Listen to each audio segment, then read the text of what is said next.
Thank you so much, Gordon. So originally, this presentation was called The Key Skills of the CPO and the DPO.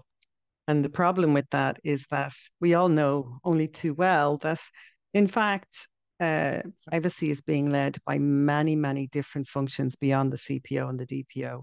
Often, particularly with several of our clients, we would have CISOs, for instance, who are responsible for the privacy functions.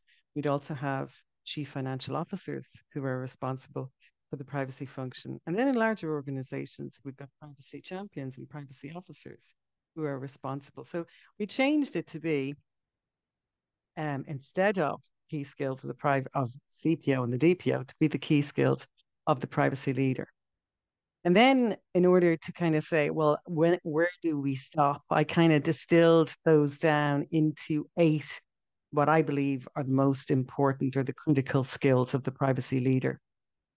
And so I incorporated these into a full chapter in the Privacy Leader Compass. You can see we incorporated it into the skills chapter, which are the privacy leader skills and the eight key skills that are required for the privacy leader outlined there, but also the leadership style. So they're in two spaces, and we're going to cover both during this webinar.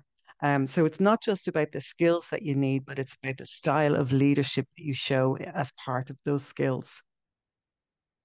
So I'm sure many of you are expecting me to probably talk about GDPR and CCPA and various different pieces of legislation. So if that's the case, I'm sorry to say it's a very small piece. It is important to have subject matter expertise. There is no doubt about it. But there's several other aspects that we're going to be going through today, and that is leadership and executive presence. And we're going to talk about exactly what does that mean. There's influencing and negotiating skills and crisis management.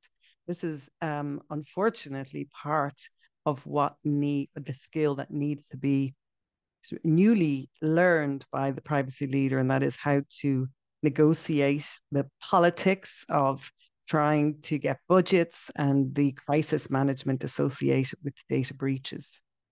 Then the relationship skills across departments. And this requires a whole series of um, emotional intelligence, awareness of other organizations and other people, backgrounds with having dealt with, say, marketing, for instance, departments that we typically don't have to deal with, say, in information security, but we do in privacy. Project management skills, and we're going to be talking about those. They're actually, for me, when I'm recruiting, they're my number one skill that I go for. I look for somebody who's got project management skills, strong project management skills. Communication, speaking and writing to me are the most important, and we'll talk about those in a few minutes. And then networking skills, something I'm not particularly good at. I must admit, I'm trying to learn over the last 5 years. I think I've learned an awful lot about what those skills are. I'll share a few tips and techniques. Budgeting, again, another piece I've probably only learned in the past 10, 15 years. But the money in, money out, and how much do I have is a core skill for the privacy leader. And emotional intelligence predicates practically everything I've spoken about. So we're going to talk about emotional intelligence. Stress management, an enormously important thing. What does the privacy leader do to relieve themselves of stress? Because it is a hugely stressful role most of the time. So let's kick off and we go to the first one, which is subject matter expertise. So what should the privacy leader know about? Well, I divide that knowledge into two spaces. There's the internal knowledge that is directly or intrinsically motivated, the internal knowledge being the ones related to the organization that I work for. And then the external knowledge is the knowledge of what's going on outside my internal organization. So we divide them into two for a reason because they're motivated by completely different things and different factors. So let's talk about the internal one first. So we got to understand the business and its strategy. We got to understand internally before we can decide what topics we need to learn. So that's subject matter expertise. We need to understand what is it that matters to my business. Is it that they want to be the best at what they do, or is it that they want to be the most profitable at what they want to do, or is it that they want to be the most trusted in what they want to do? That business strategy, that vision, or statement that an organization makes is what's going to drive what you do. So you need to understand that business strategy. The second piece that's so important is to understand why you were hired. I mean, were you hired because there was an incident? Were you hired because the previous person left? Were you hired because this is a new role? Were you hired because this is a mandatory appointment for a public sector organization, or because there's a high risk to the data subjects? Why were you hired? That will determine a huge amount about what you have to learn. It will also determine a huge amount about uh, what you need to give to the organization. So you need to understand why you were hired. And then you need to understand who your key stakeholders are. And that's the sort of the preempt of what should you know in terms of subject matter expertise. And I call that the technical stuff. So, what do you need to know technically internally? Well, internally, you'll need to know employment law related to surveillance and recruitment. You'll also need to understand the relationship between GDPR and employees. You'll need to understand the SAR process in your organization for employees. If you're developing product or services, you'll need to understand privacy by design and by default. You'll need to understand accountability, and we are going to talk about accountability later. You'll need to understand risk registers, culture, and awareness training. You'll need to understand employee privacy preferences, the team that you work with. Are there people in your organization who are possibly a little bit less private than others, who maybe wouldn't be so inclined to protect information like other people might be? We know that we work with people who are very private people, and they tend to have very good privacy practices. When we find other people, like me, for instance, I sing like a canary, I have a very high propensity not towards privacy. In other words, I have a low propensity towards privacy, but a high propensity to share. And that doesn't mean that I'm a bad privacy person, but it means that I people like me may need more training, say, than other people who have a high propensity towards privacy. So you need to understand the people who work in your sector, the people who work in your team, the people who work in your organization. You also need to understand if you're sector based. In other words, if you're in the health sector, or maybe you're in clinical research, there's very specific sector based regulation um, that's based on that particular sector. So you really need to tap into what those additional requirements are and understand those additional requirements. And then industry regulation. So there's, for instance, if you're in banking, you would have industry regulation to comply with there. So the interfaces between that and standard data protection regulation across Europe. So that's internally. Now, so when I look external, the landscape slightly changes. Now, I did say we were going to talk about accountability and these principles. So just the final one on internal are these key principles. You'll need to understand these key principles. These are the OECD principles. But they're in GDPR, they're in practically every piece of data protection legislation. So you'll need to understand these. The final one of those is accountability. And accountability is a word that I see bandied around so often, and it has a simple definition in my view. We can dress it up, we can faff it about, but the simplest definition is if the data protection commissioner is sitting across the table from you and says to you, "Can you show me how that decision was made? Can you show me how who signed off on that document?" Being able to slide a piece of paper or slide a copy of an email or slide a document across the table and say, "There it is." That's accountability. Being able to stand over all the decisions that were made. So I break accountability down into all the contracts in the organization, all the evidence of privacy by design and default, all the ROPAs, all the data protection impact assessments, and everything that the data protection officer does, and if one is required. So that's accountability. Now, for those of you who are interested in sort of what is sort of the level of responsibility for accountability across the organization, the DPO is not the accountable person. Obviously, it's going to be somebody at C-suite level, or or those the entire team, the board. The data controller is accountable. So this is from NIST. If you haven't looked at the NIST privacy framework, it's a really interesting framework. They have a number of different tools, and they break down the responsibilities for the senior executive in privacy, saying that they're responsible for the prioritization, the risk appetite, the privacy values, and the budget, and of course, the accepting or declining of risk. And so I think that's a really interesting piece because you can see implementation and operations down the other end is where we conduct privacy risk assessments or data protection impact assessments. And that happens at operations level.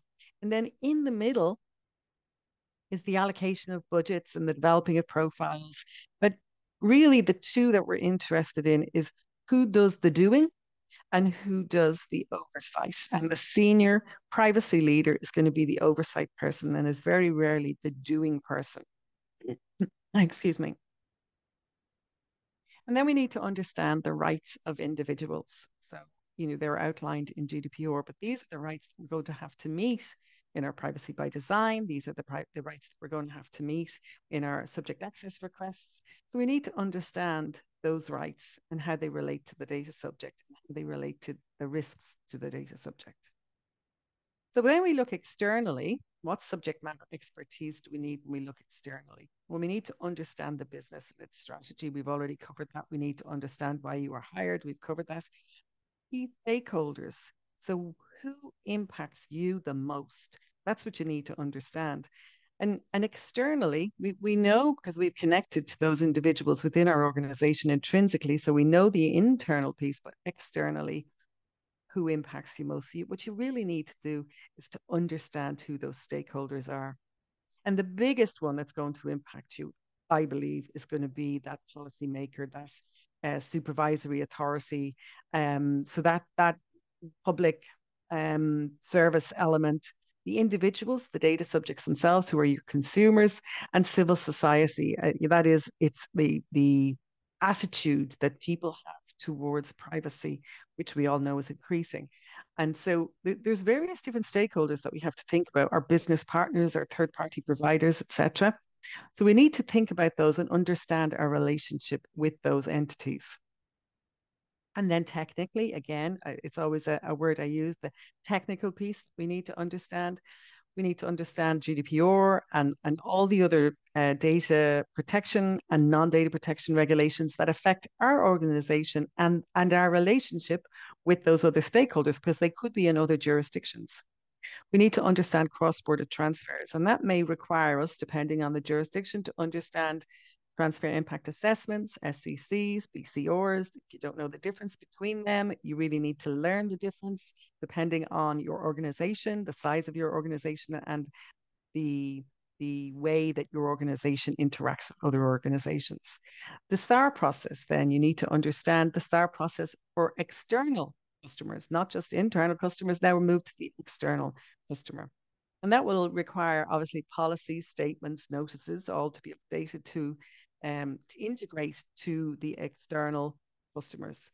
You need to understand the external customers' privacy preferences. Some customers, when I buy a can of Coke, for instance, not particularly interested in how they process my data, but when I'm on Google, I am, because the data that they're collecting is much more influencing me and potentially invasive. So you got to understand your stakeholders' privacy preferences as well. And then the final two here, technically, are ones that are becoming much more dominant because we often hear now privacy as an ESG. We're encountering a need to understand the larger organizations in particular, their corporate reporting, their lobbying activity, and their socially responsible privacy initiatives. So we need to get an understanding of what our organization is doing and reporting on. So externally, this is becoming, for those working in larger organizations or those working in organizations where they have stakeholders who are reviewing those reports on a regular basis.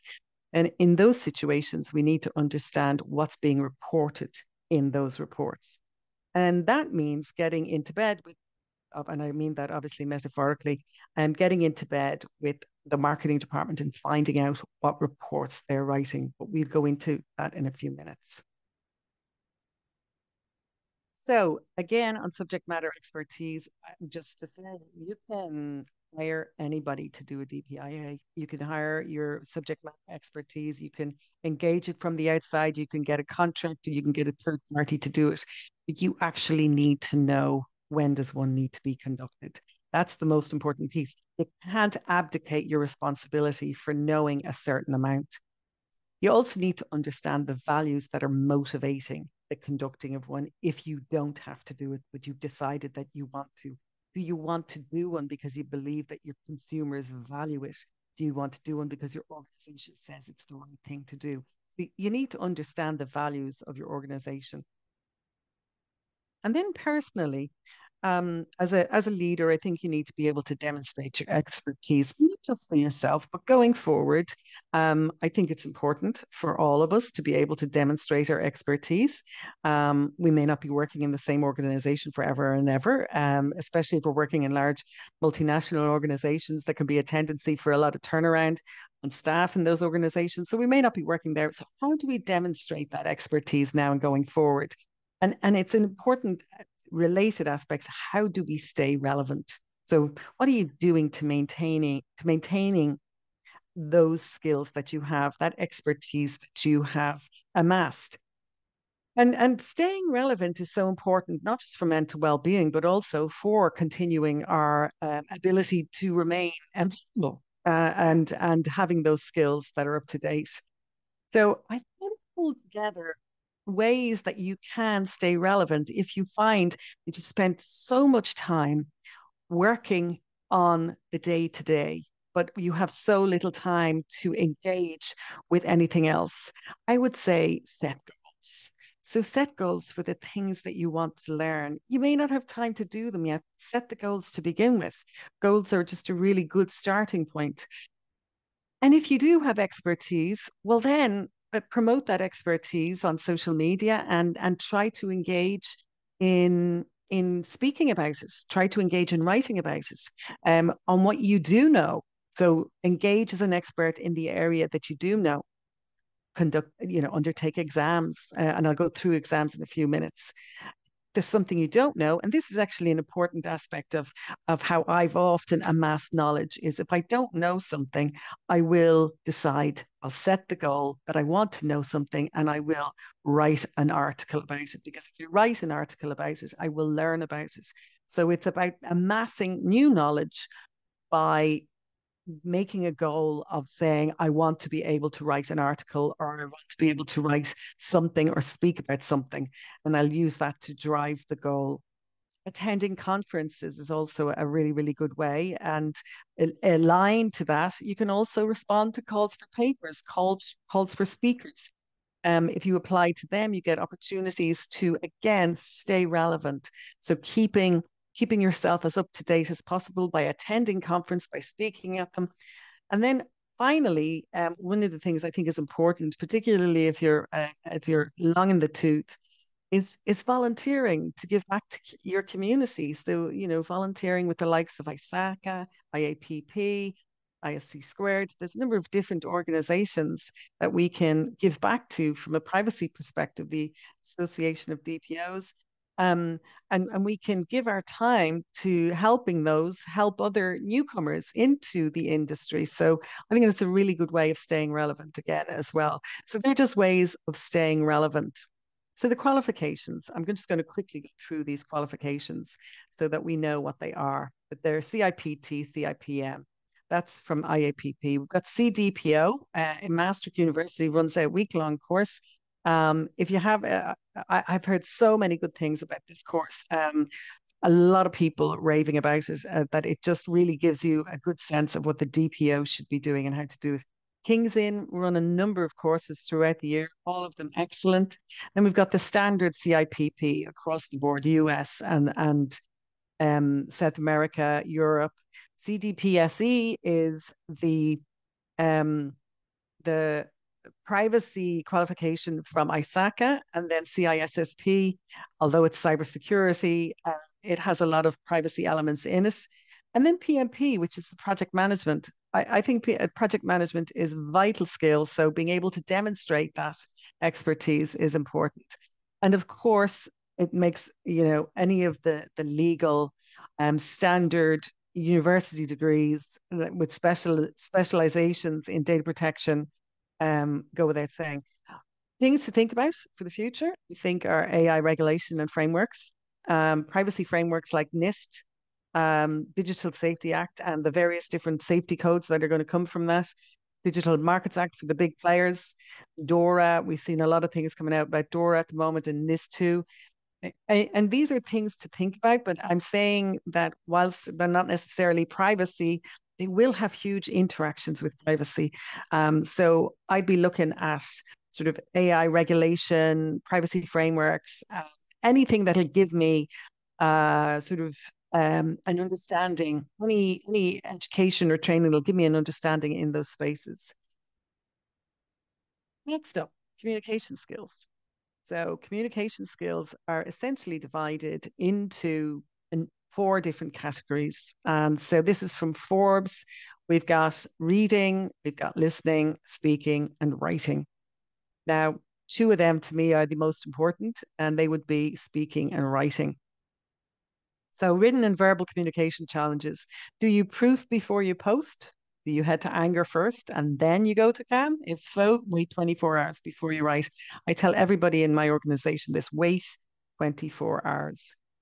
Have you considered your public speaking skills and do you know how to engage the audience? And if you don't know how to engage the audience, think about acting lessons. It was something I heard of before, and I think it's actually really a really good way is acting lessons. People who can act can actually do great presentations. There's also Toastmasters is a great way. Um, and I think you have two key moments in written and verbal communication challenges as a privacy leader. The first is your elevator pitch. I'm sorry that the person doing the elevator pitch is a woman and the person receiving it seems to be the superior in the picture is a man. It was the only one I could find for the elevator pitch, but I will do better. Um, so your elevator pitch is that 3 minute sentence that describes when you meet the C-suite in that moment, what is it I'm doing right now? What is it that makes privacy really core to the organization's business strategy? I got to know that. I'm only going to have 1 minute, 2 minutes to get that sentence out. So learn your elevator pitch.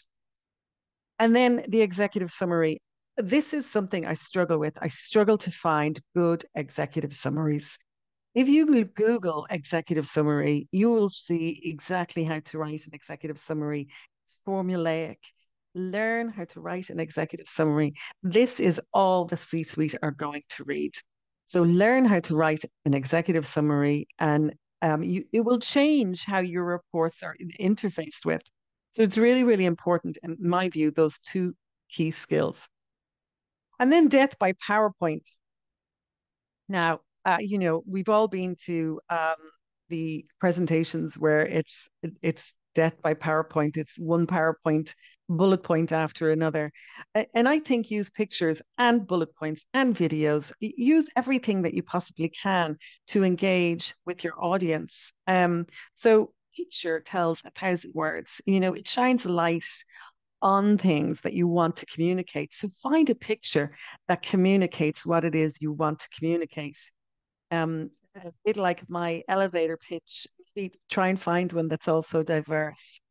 Um, and then listening. Listening is your most powerful tool. I'm going to see if I can play this video. So let's hope I can. We're going to do a stop the share and see if we can play this video. So fingers crossed I can. Um,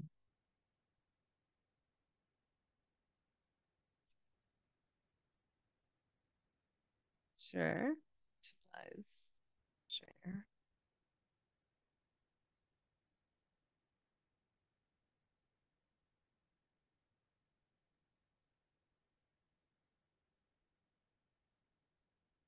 No, it's not going to work. We're going to pass on that. We're not going to share the video. We're going to go back. Are we good? Can we see my sharing screen? Yes, well, we can. We should be on leadership and executive Yep. presence. Okay.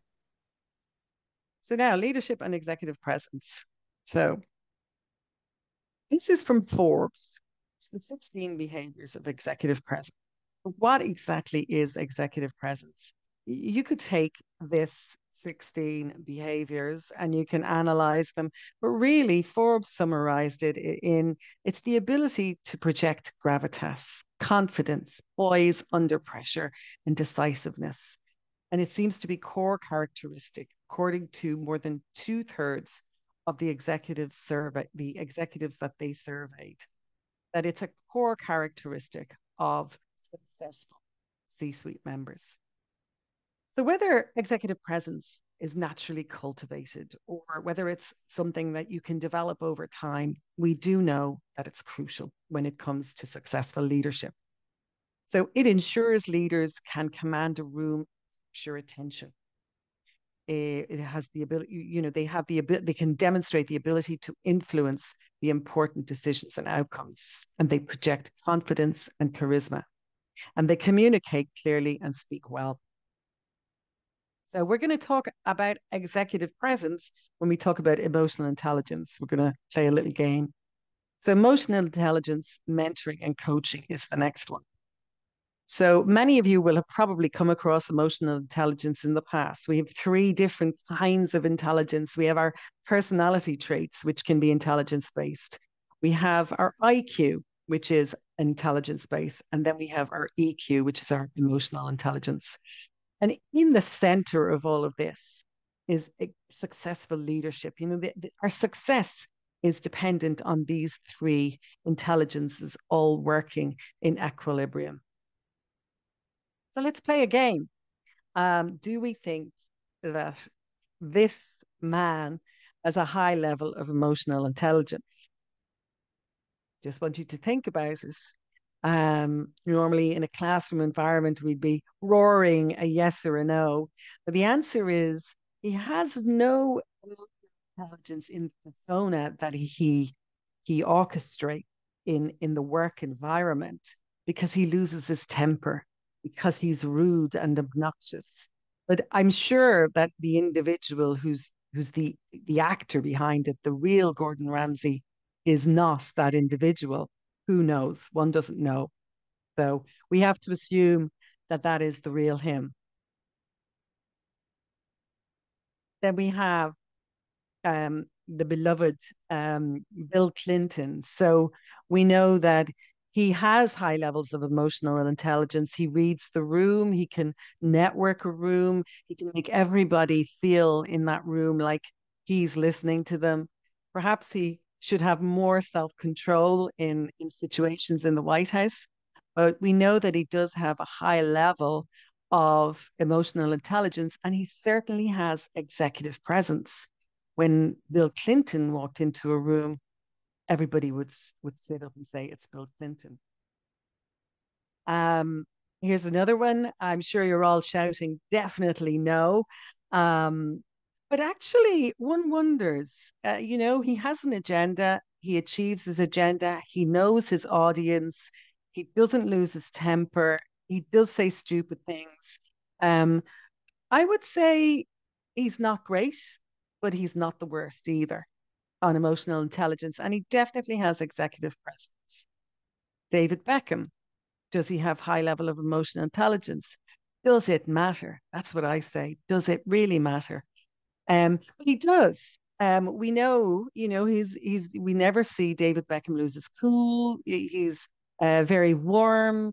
He's definitely very successful. He's been captain of his team, so he's demonstrated leadership. And next we have Oprah, who definitely scales high on emotional intelligence. Um, so Steve Jobs, we know he had executive presence, But we also know that his emotional intelligence, his ability to read the room, his ability to self regulate, many aspects of emotional intelligence were missing, but he definitely had executive presence. So just because you have executive presence doesn't necessarily make you, which I think is really interesting. So Pearl Bart, low on emotional intelligence, but seemed to manage to father somebody who was high on emotional intelligence. And I just think these are, it's light, but it gives you a sense of what the difference is between the emotional intelligent leader and the executive presence leader. And for anybody who wants to know more about emotional intelligence and leadership, there's a great book called Emotional Intelligence by the same name, obviously, by Daniel Goleman. Now it's an oldie but goldie, 2002, but it's well worth a read. And in it, he talks about the ability to regulate the external factors and the intrinsic factors. In IT, unfortunately, you can see here that 20% of IT professionals say EQ is the most difficult quality to find in their industry. So, that's in information technology. I couldn't find one for privacy. I'd say it's higher. We have there's more emotional intelligence in privacy because most of the privacy people are going to be coming from the business. That's a guess, but I wouldn't like to hazard it and say that it's across the board. So let's talk about leadership styles. That's part of leadership. We have leadership styles. And then Goldman wrote an article in the Harvard Business Review called um, Goldman's Leadership Styles and Leadership That Gets Results. And he 6 leadership styles. And so these are the same styles that are private. I outline this in the book. Privacy leader needs to look at these 6 styles and say, which of these styles are my styles? Because each style has an influence on the team. And so he breaks them down into sort of what do these different styles look like. And I think it's really important to kind of recognize what the different styles um, in terms of privacy, what the different styles their influence have on the team. And the reason is that Goldman said that you have 6 styles to choose from, and you should be able to pick 4 at any point in time for a particular incident or a particular event. And you pull one of those clubs, he said, it's just like a set of golf clubs. You pull one of those clubs depending on your next shot. So just like a game of golf, you're on the fairway, you need to pull a particular club because you know what lies ahead on the fairway and you're going to use a particular club for that. But you've got 6 clubs in your bag and you need to be able to pick on 4 at any given time because 2 of them have a really negative impact on the team. They actually have a place. So there's a number of these different uh, styles of leadership. And then I'll just go through them. So the coercive is one of those negative ones, but it's always appropriate to use the coercive in a crisis or data breach. This is, you just need to follow me, just do as I say. Authoritative is it's required in things like mergers and acquisitions, corporate restructuring, in layoffs. So there's going to be no negotiation. Affiliative is for those long-standing teams, know each other well, know the product well, know exactly what they're doing. Democratic is when you're building strategy, when you're trying to create plans and budgets, creating new projects, or you're dealing with ethical complexities in new projects. And then you've got the coaching, and this one is for the new interns and the juniors. You need to be able to pluck on that club for those individuals. And the pace setting is another negative one. And really, the best time to pull out that particular club is if you have interactions with the supervisory authority, if you have influence with an external third party for audits, it's when you kick in the pace setting. So there's a number of occasions when you can use the 2 negative styles of leadership within privacy teams. You should look at 4 others. And most people, most leaders, it seems, have got 2, 3. They don't have 4. And you should look at those leadership styles and say, what do I have to do to learn those other skills, that other leadership style? Okay, project management and team roles. Now, Belbin's team roles. So everybody has a strength. So, for instance, in Belbin's team roles, I'm a resource investigator. I'm the person who goes out and finds out all the information, but I'm not the best project manager because I do not have those implementation skills. Now, I can project manage and I do project manage. I know it's not natural to me like it is to some other people. So, what Belbin said was we all have a natural role to play in a team.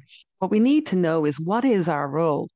And if we know our role and everybody else's role, we can actually give work to people knowing that they do it better than us. So, understanding your team role is a kind way of understanding what you're good at, what you're not so good at, and understanding what people on your team are good at and what they're not so good at.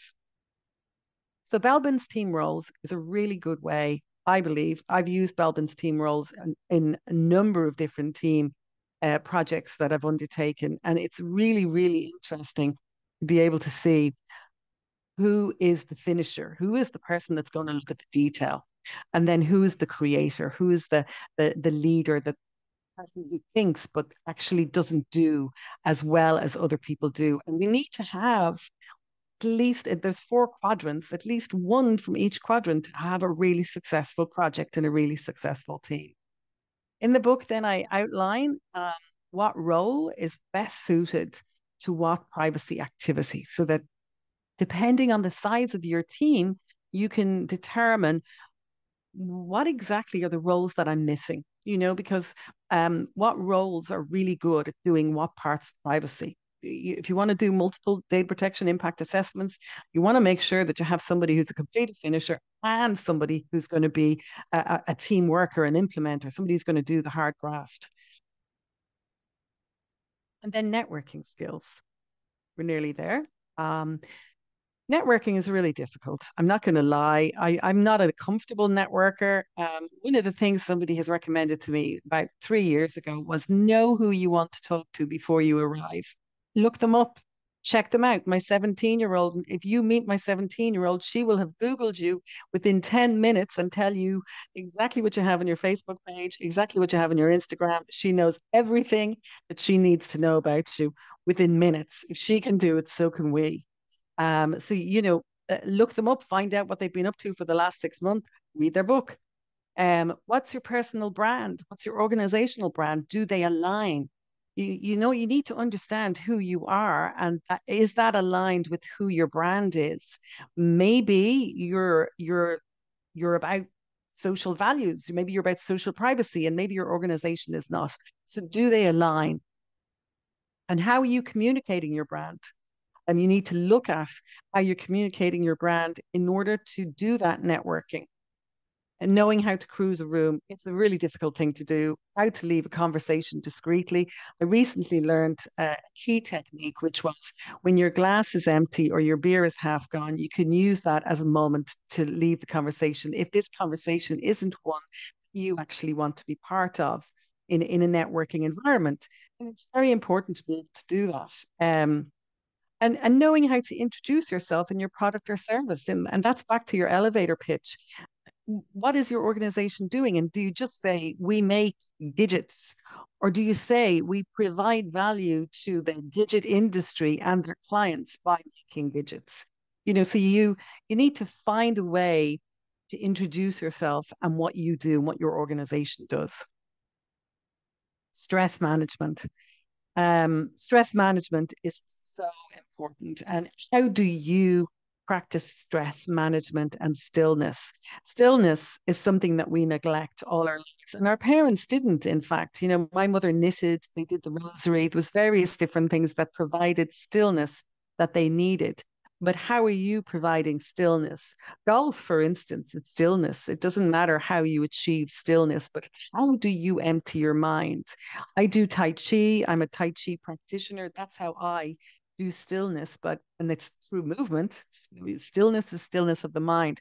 But in order to be a really good decision maker, you have to have a clear head. And you cannot have a clear head if you are not able to practice stillness and to bring about that calm that comes in that moment of stillness. And as a privacy leader, we have a lot of pressures on us. So it's bringing that awareness to our decision making. Budgeting and finance. Look, my daughter says, have you got any bank? Do you have any bank? If you have a department that has a budget or a team budget, you need to be able to understand how revenue is generated and how that budget is divided. And you need to understand salaries and bonuses, and you need to understand a whole series of additional things that will impact that team. And one of those things that I think we often neglect is the renegotiation of third party rates annually. We can actually contribute to the organization's bottom line by renegotiating those third party rates, because often our organizations don't have procurement departments that are basically engaged to do that role. And building relationships across departments is also extremely important. I'd say ask not what your country can do for you, but what you can do for your country. When I say that, what I mean is go to the other departments and ask what you can do for them. Don't ask what you can get from them. Ask the marketing department about the CSO report. Can you help them with their CSO report? Not, I want to be in it, but can you help? I want my department to be in that CSO report. Can I help you with it? Ask the compliance department about the regulatory reports that they produce. Can you help with it? Ask the legal and risk departments about the risk register. Can you help with it? Consider that you want to be a positive influence in your organization. Ask the sustainability and the ESG departments about their corporate report, because they do have a requirement. If you work in one of those large organizations, starting in 2024, corporate sustainability reporting directive kicks in for those European countries who are over a particular size. So ask them about that corporate report, because you can get in there in the ESG piece. So important. And I say get into bed with everyone. I obviously mean that as a metaphor, but get into bed with as many departments as you possibly can, like offering, what can I do for you? And that is it. I don't want to go in through the rest of the emotional intelligence piece. I because I'm conscious of the time and I wanted to allow 10 minutes for questions. So if anybody has any questions, I see that there are some there in Well, we have two comments. The first actually just refers back to the point you were making about some theatre training and acting as a way to help you perform in the role. And that was just someone saying, I can tell you that improv skills after 4 years of theatre training are invaluable. So that's definitely true. There's definitely a performative part to the role. Yeah, as Val said, do please pop in your questions. In the meantime, I will start with one. Staying relevant, you did refer to that earlier in your presentation, in a privacy leadership role requires a huge amount of time. So are there any strategies that someone can use to ensure they're staying ahead of the game? Well, the one I think that is key to staying ahead of the game is choosing that goal. So pick your goal. It doesn't matter what your goal is. Maybe your goal is that you want to be AI governance qualified in the next 6 months. There you go. That's a goal. And then how are you going to go about that goal? Well, maybe you're going to say, I'm going to attend 2 conferences that are AI focused, but if they're not AI focused, I'm only going to attend the AI track. And I'm going to learn as much as I possibly can about AI in that space. I'm also going to read 2 books, and I'm going to write a white paper on AI for dummies, because that's a beginning start for me. And I think it could reach an audience, and I could learn a little about AI in the process. But that's how I think about my learning is I set a goal, whatever that goal might be. It doesn't have to be anything enormous or crazy or beautiful, just a simple goal that says, I want to learn this and I want to learn it by that time. And these are the strategies that I'm going to use in order to get there. Okay, thank you. Oh, excellent. I have a question here, so let's get to that. CISSP is a very tall order for admittance. Would the CompTIA framework up to CASP be as relevant, or is the weight only felt with CISSP for complementing privacy certifications such as CIPPE? Well, I say CISSP for a different reason. I say CISSP because I believe that an awful lot of privacy people are lacking in cybersecurity knowledge. And I think CISSP is a good base for that knowledge. But I don't think it's the only base for that knowledge. And CompTIA, CISSP would be another framework. I just think that CISSP is a nice, solid, all in one that gives you that really broad spectrum knowledge that is sufficient for a privacy leader. And I think that many privacy leaders really need to, they're so well qualified on the privacy side. They really need to up their game on the cybersecurity side. So that's why I included it there. But any cybersecurity qualification would fit the game. So to refer back in some ways to your first answer from the Q&A, that could be a goal you might set yourself as a privacy leader to say, okay, I'm going to gen up on cybersecurity, and I'll pick, be it CISSP or another, not necessarily equivalent but close qualification. Yeah, and you may not decide to do qualification. I'm not saying that you have to do qualification. There's a lot of questions about the relevance of qualifications, etc. And I didn't go into the relevance of qualifications, but it's about empowering yourself to know that you know about this information. So whether you do that by reading a number of books, or whether you do it by undertaking an exam, or by both, I think it's incumbent on us as privacy people to have a broad level of understanding of cybersecurity and those organizational practices that are undertaken by cybersecurity people in our organization. And it's also incumbent on the cybersecurity people to understand a broad level of privacy requirements. So I think it's incumbent on both. And I see myself as a hybrid of the two. I'm a cybersecurity person who's now in privacy. And so I'm like the ISO 27001. I'm a human version of it. I have a 27701 extension. And I think that privacy people need to kind of do the same thing. They need to get that extension in cybersecurity. How you do it is everyone to their own. Okay, thank you.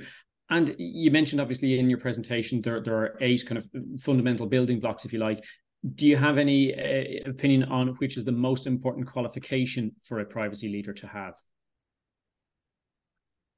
Oh, I can't, other than so personally, I believe that the best quality to have to be a privacy leader is not, in fact, the privacy subject matter expertise. However, I believe that for somebody in the privacy leadership space to get a role or get a job, they're going to have a minimum of CIPP. That's going to be your minimum. That, it's just a bit like CISSP in the cybersecurity world, or equivalent. There's a CIPP or equivalent, and there isn't many equivalents in the CIPP world. ISACA has its CDPSE, but that's an engineer qualification. So the CIPP is very much looking at legislation and the law. And of course, anybody with an LLM is the qualification, but it's not the industry qualification, it's a university qualification. So it's a bit like having a cybersecurity degree. But I think, lawyers have a very, very deep understanding of the law. And when they specialize in data protection, they get a really, really good understanding of the law, but maybe not necessarily a good understanding of how to lead people in a team. So you get that from other subjects. That's why I say I don't believe it should be all just the subject matter expertise piece. Yeah, in fact, you do seem to be leaning towards the idea that while subject matter expertise is important, there's definitely, let's call them the quote unquote soft skills. Can emotional intelligence be taught or learned? And if so, how? Have you any thoughts on that?